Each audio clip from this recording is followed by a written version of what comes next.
Quant à Célèbre GD, le numéro 3, eh bien, il reste sur une 5e place. Il avait terminé 7e auparavant à Haro. 4e place le 22 août sur ce parcours, derrière Figaro de Busset, Baron d'RP et El Cador de Romane. Fait partie avant le coup des outsiders. Allez, départ imminent pour cette 4e et dernière épreuve, le prix de Laval. La voiture qui commence à accélérer sérieusement. Figaro de Busset qui assure là-bas à gauche. Et les voilà qui s'élancent avec Célèbre GD, Everlasting Globe, Flavio Senoville et Go For Jet qui ont pris le meilleur départ avec 14th of July qui est en 5e position. Classical Love est un petit peu plus loin devant Comet de la Noé et Figaro de Busset avec Marc-André Beauvais qui prend tout son temps début de parcours, qui pour le moment ferme la marche. Il est vrai que la route est longue, 3000 mètres à parcourir, et c'est Rémi Perrin aux commandes de Célèbre GD qui s'installe en tête pour aborder bientôt le début de la ligne opposée avec un peloton qui reprend nettement le rythme. Everlasting Love est sur ses talons. Flavio Senoville reste le nez au vent 3e devant Go For Jet qui est dans son sillage. 14th of July, la casaque jaune et noire se retrouvant côté corde avec toujours les mêmes à l'arrière, Comet de la Noé et également Figaro de Busset. Milieu de la ligne d'en face, les positions inchangées avec Célèbre GD, Flavio Senoville ensemble, Everlasting Love ainsi que Go For Jet qui sont en embuscade. 14th of July est pour l'instant 5e, devant encore Classical Love, Comet de la Noé et en dernière position Figaro de Busset. Bout de la ligne d'en face, ça ne bouge pas pour l'instant avec Célèbre GD tête et corde, Everlasting Love sur ses talons avec le numéro 5 Flavio Senoville qui est 3e. 14th of July est 4e en dedans avec Go For Jet, devant également encore Comet de la Noé, Classical Love le numéro 6 et la dernière place pour le numéro 8 Figaro de Busset. La Comet de la Noé qui fait un peu les bras à son partenaire Philippe Besson, numéro 9, la Casaque Rose, qui est en dedans dans le sillage de 14th of July. Sortie du tournant, et ils abordent maintenant à nouveau la ligne droite des tribunes, avec la tête et la corde pour Célèbre GD, avec dans son sillage Everlasting Love.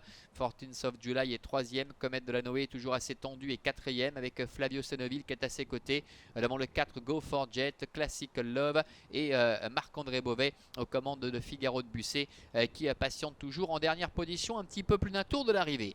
Avec Célèbre GD qui est en tête. Everlasting Love est derrière, devant encore le numéro 1 14th of July, avec un peloton maintenant qui est quasiment en file indienne, si ce n'est Go For Jet, qui constitue le wagon de 2, qui ramène d'ailleurs le numéro 6 Classical Love et le numéro 8 Figaro de Busset. Bientôt le début de la ligne d'en face. Sur la conduite toujours de Célèbre GD avec en deuxième position Everlasting Love.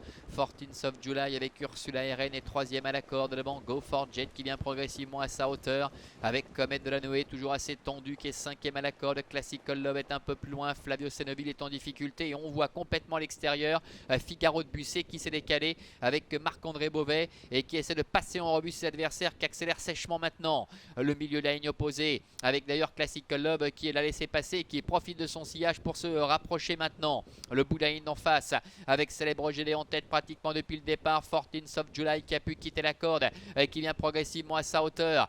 Figaro de Busset qui doit négocier l'amorce du tournant final en 3e épaisseur avec Everlasting Love qui est 4e, Comet de la Noé 5e, Classical Love est 6e. Le dernier tournant avec Célèbre GD toujours tête et corde. 14th of July qui est à sa hauteur, sollicité avec Everlasting Love qui a eu le parcours idéal en dedans. Figaro de Busset qui souffle un peu, qui essaie de se relancer devant Comet de la Noé ainsi que Classical Love.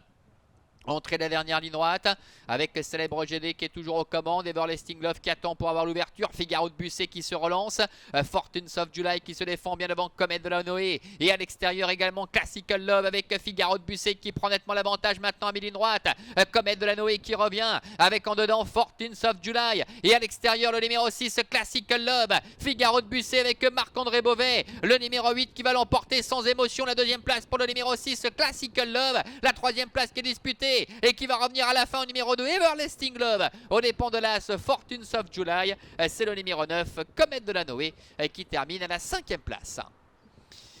Voilà, contrat rempli pour le numéro 8, Figaro de Busset, le fils de Jean-Baptiste Duvivier qui domine nettement la situation, qui est face à la dernière tentative. Le 6 Classical Love termine deuxième, Everlasting Love le 2 est troisième. C'est le numéro 1, 14th of July, qui termine quatrième. Et la cinquième place pour le numéro 9, Comet de la Noé. On revoit la phase finale de cette épreuve avec Figaro de Busset qui a dû se rapprocher. Le nez au vent en troisième épaisseur depuis le dernier kilomètre, qui a un peu temporisé dans le dernier tournant et qui va se relancer nettement dans la phase finale pour dominer la situation de belle manière. Classical Love avec Sandra Monnier, Classical Love qui se plaît sur ce parcours, va effectuer une belle ligne droite en dehors pour venir chercher le premier access-hit, et puis 14th of July qui va perdre tout à la fin le second access-hit aux dépens d'Everlasting Love, qui ne pouvait rêver meilleur parcours depuis le départ. En effet, il était dans le sillage de l'animateur Célèbre GD et il vient rafler aux abords du poteau le second access-hit au numéro 1, 14th of July, qui doit se contenter de la quatrième place avec Ursula Eren, et puis Comet de la Noé qui a pas mal tiré durant cette épreuve, qui doit se contenter de la cinquième place. Voilà pour cette quatrième et dernière course à l'hippodrome d'Avanches avec ce prix de Laval et la victoire de Figaro de Busset. On rappelle les succès d'Impact le Colmine déjà tout à l'heure avec Marc